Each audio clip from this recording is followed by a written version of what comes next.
Hello, this is Dr. Nanette Hoxon from the Altar of Mary.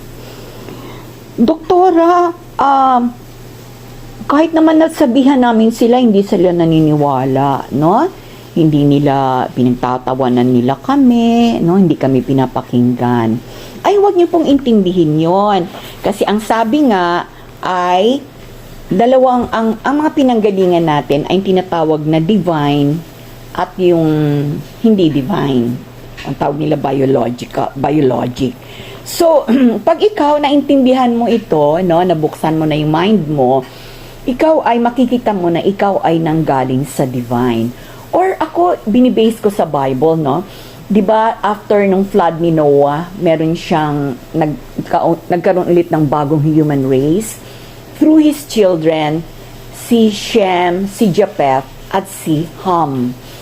Ang karamihan ng mga mabait, ang pinanggalingan ay si Shem. Doon actually nanggaling si Abraham, Isaac, and Jacob kay Shem. Si Ham naman, sa kanya nanggaling si Nimrod, no? Alam mo naman si Nimrod na medyo siya sa mga masama, no? So later makita niyo kung bakit ganun si Ham. Iba siya. So ganun, ang sa akin intindi ko, tayo nakakaintindi kasi galing tayo kay Shem. Kung hindi sila nakakaintindi, baka descendant sila ni Ham. So, wag na nating sayangin ang oras. Dire-diretso tayo. Basta gather natin yung kay Shem. Hindi natin alam kung kaya natin naman i-convince yung galing kay Ham. So, ganun po yan, na?